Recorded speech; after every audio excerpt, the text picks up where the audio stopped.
Chegou a hora de falar por que eu não gosto dos Vingadores, mesmo sendo nerd, mesmo sendo um leitor de quadrinhos das antigas. E se é a sua primeira vez aqui no canal, já sabe, né? Se inscreve aqui no canal, deixa seu like, compartilha, porque o objetivo desse canal, o canal Quero Ler, é falar sobre tudo que envolve o universo da leitura, seja livro, mangá, quadrinho, produções cinematográficas, séries que envolvam realmente produções literárias. Então a ideia aqui é ter um grande bate-papo, ser uma grande comunidade de discussão sobre tudo que envolve o universo da leitura. E para vocês entenderem bem, eu tenho que voltar lá na origem dos Vingadores, na criação do grupo lá nos anos 60. Porque é o que aconteceu na origem dos Vingadores, tá? A grande verdade é que os Vingadores foram um grupo que eles foram um grande, vamos dizer assim, depósito de projetos não tão bem sucedidos assim da Marvel. Por quê?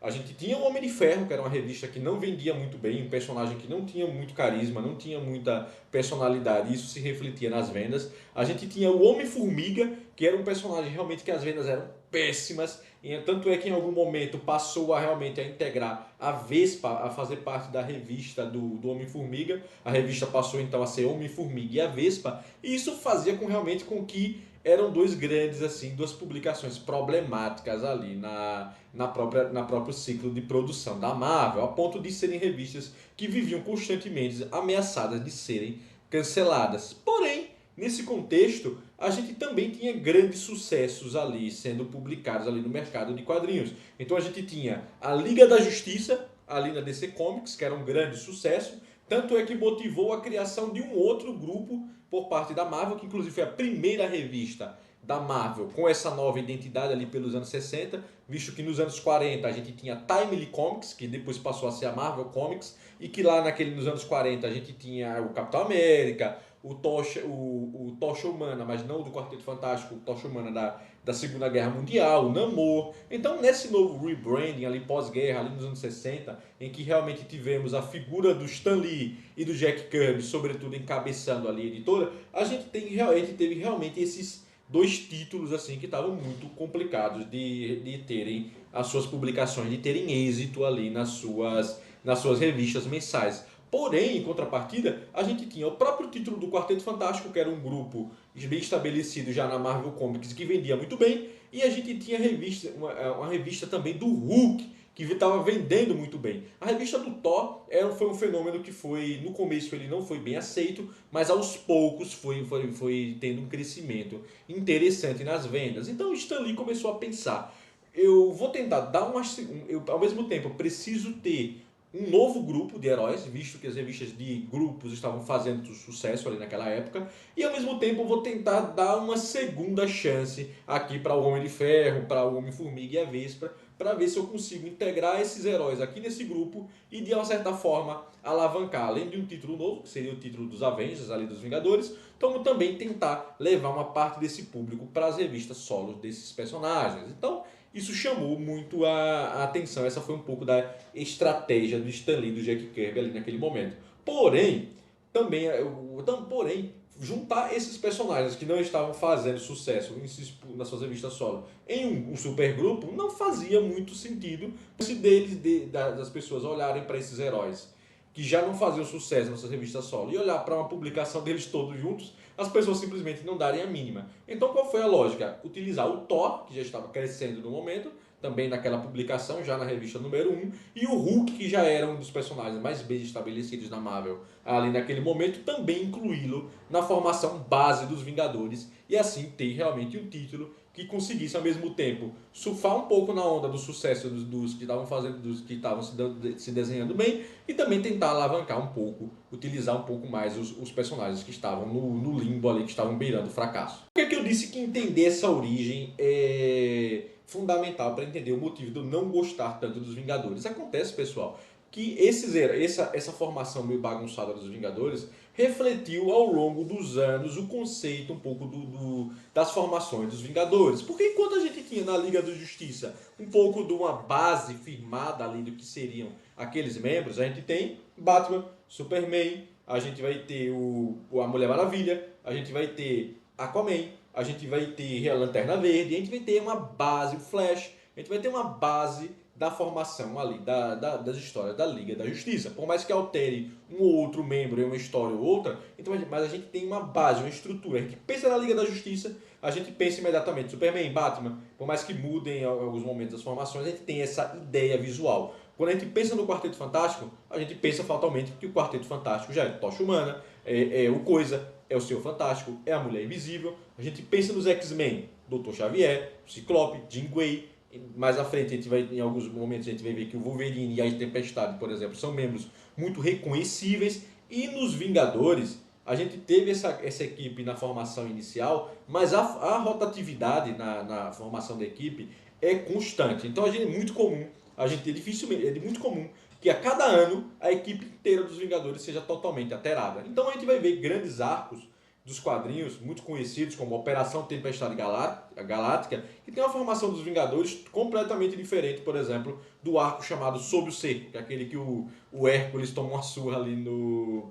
Toma uma surra ali em um dado momento ali dentro do QG dos Vingadores ali, por uma estratégia do Barão Zemo, inclusive. Então a gente vê realmente que essa alta rotatividade, essa falta de identidade, muitas vezes, acaba atrapalhando demais assim com a relação com esse grupo. Então não só eu, mas vários leitores das antigas têm um pouco de resistência às histórias dos Vingadores. Inclusive, os grandes sucessos assim imediatos da Marvel desde aquela época e até hoje, tá? Isso é desde sempre, né? Apesar do MCU trazer uma série de outros personagens muito pouco conhecidos até dos fãs de quadrinhos, o que vende realmente na Marvel, na história da Marvel, se mostrou ser Homem-Aranha e X-Men. São os títulos de sucesso da Marvel em todos os momentos da sua história, desde a sua formação ali nos anos 60 até hoje. São os títulos grandes chamarizes de vendas ali dessa editora. Então, realmente, você não ter uma identidade muito clara para essa equipe é um problema muito grande. Algo que vem sendo, algo que é diretamente relacionado com essa questão é o fato da rotatividade dos escritores no título. Então é muito comum que o título da Marvel tenha uma alteração muito grande de qualidade ali nos seus escritores. Então enquanto a gente vê, por exemplo, mais recentemente, Brian Michael Bendis, que fez um arco uma longa fase, inclusive, nos Vingadores, excelente, a gente vai ter escritores assim que nos anos 70, nos anos 80, sobretudo, que não fizeram um bom trabalho, tá? Por exemplo, eu particularmente não gosto da fase do Igor Hart, eu não gosto de uma série até a própria fase do Roy Thomas, para mim, apesar de ser muito icônica, é uma fase que não é do meu agrado, então a gente vê realmente que a rotatividade da qualidade dos escritores é muito problemática. Tanto é que nos anos 90, por exemplo, a gente vê que Heróis Renascem e outras fases assim dos Vingadores geraram títulos caóticos. Então, a gente vê que realmente grandes escritores, com exceção mais recentemente nos anos 2000 com Brian Michael Bendis, dificilmente vão para o título dos Vingadores. Isso faz com que a qualidade das histórias costume ser mais fraquinha em detrimento a outros grandes.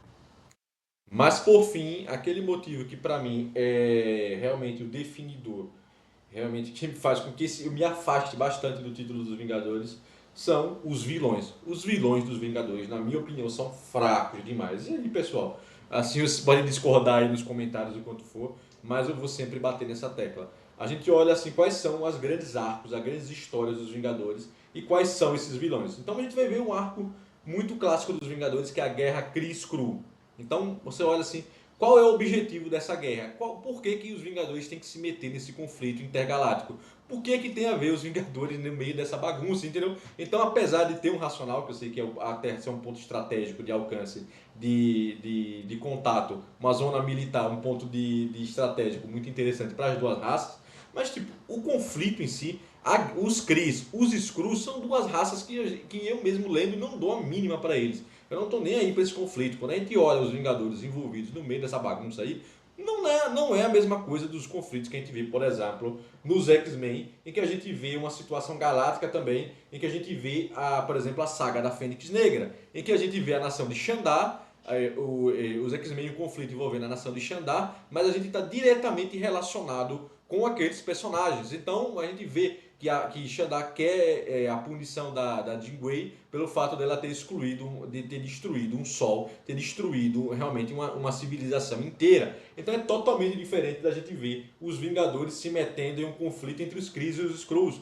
Não tem o mesmo peso emocional. A gente olha assim para os Kree e os Skrulls e já são vilões desinteressantes. A gente olha para o Barão Zemo. Cara, Barão Zemo é um vilão ali do Capitão América, que é um vilão recorrente dos Vingadores. Qual o objetivo do Barão Zemo? Por que o Barão Zemo, no Arco Sob o Cerco, organizou uma surra ali no QG dos Vingadores? E qual é o objetivo?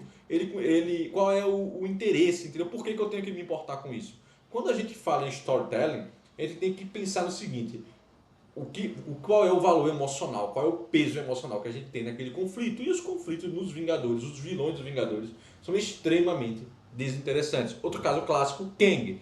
Kang quer dominar o universo, Kang quer dominar o mundo e ele viaja através das eras, das dimensões, para tentar exercer essa influência. Por que ele tem o conhecimento do passado, do presente e do futuro? Por que ele não consegue, então? Ele é tão overpower, por que ele não consegue dominar?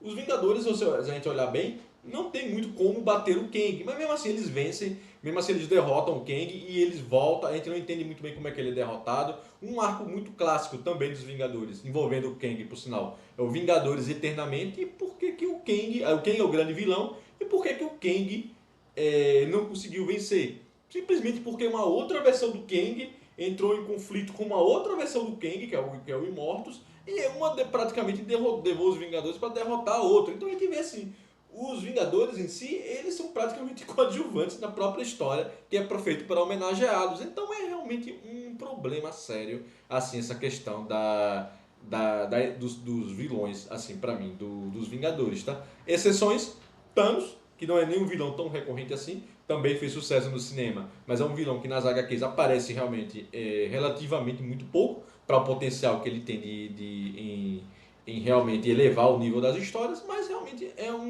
também um vilão que aparece não de forma não tão recorrente. Mas me diz aí, o que é que vocês acham? Vocês concordam comigo, discordam? Deixa aí nos comentários, vamos discutir se isso se refletiu, essa visão sobre os Vingadores, se reflete muito no cinema ou não. Vamos discutir se vocês concordam comigo com isso aqui ou não. Eu sei que vai ter gente fã dos Vingadores aí que vão ficar brava comigo, mas essa aqui é a minha opinião. Vamos discutir, vamos trocar ideia.